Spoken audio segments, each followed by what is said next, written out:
आप देख रहे हैं मिल्लत 24 न्यूज़, यही सच है। तो नाज़रीन, आप देख रहे हैं मिल्लत 24 न्यूज़, सच को रखे आपके आगे।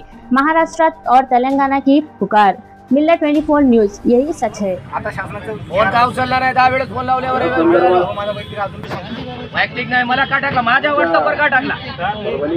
माझ्या व्हॉट्सअपवर वैयक्तिक फोन का टाकला? शासनाचा जीआर आला म्हणून मी कळवलं. माझ्या फोनवर वैयक्तिक फोन काय टाकला? तुमचा वैयक्तिक फोन नाही, तो दिलेला तात्काळ या आंदोलनाची दखल घ्यावी आणि यांच्या संपर्क नंबर वरून फोन लावत असताना फोन का उचलला नाही?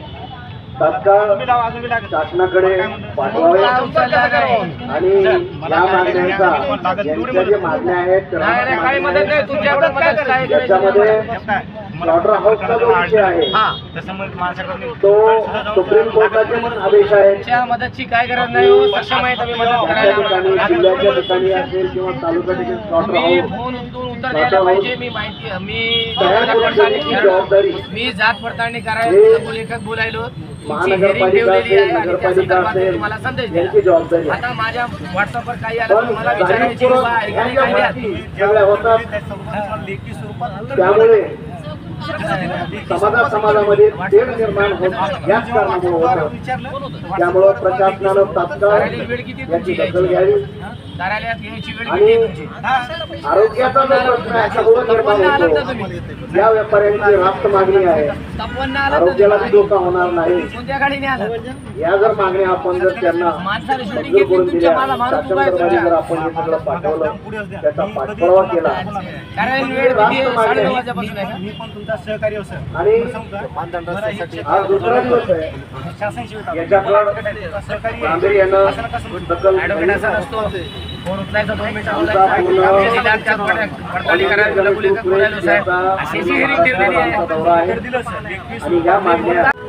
आणि दुसरा हे कर्मचाऱ्यांची तत्काळ बदली करा मॅडम. रास्त मागणी आहे आमच्या, ज्यांच्या 3 वर्षापेक्षा जास्त झालेल्या आहेत त्यांच्या बदल्या करा.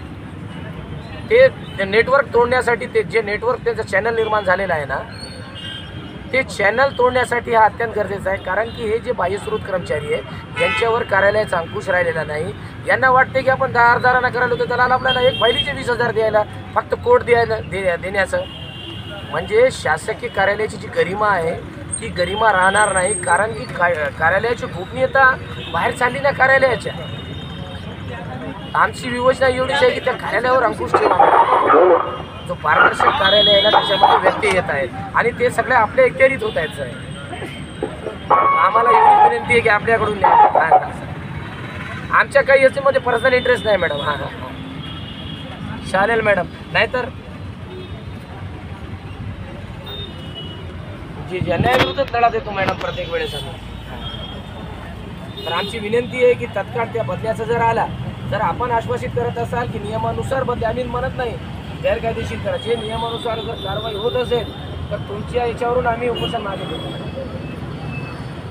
हां, परंतु या तुमच्या जे जिल्हा कार्यालय आहे ना यांना आम्ही काय थारा देणार नाही. असे 2 कर्मचाऱ्यांना पाठवून ते आम्हाला एक पत्राचं फेकून चालले, हे पत्र घ्या आणि तुम्हाला काय करायचं ते करा. म्हणजे ते फाकरमध्ये आहे, दलाल पैसे द्यायला ना त्यांना, आणि त्यांचं हेही म्हणणं आहे की दलाल 5 लाख रुपये बाटीला दरमा पाठवतो.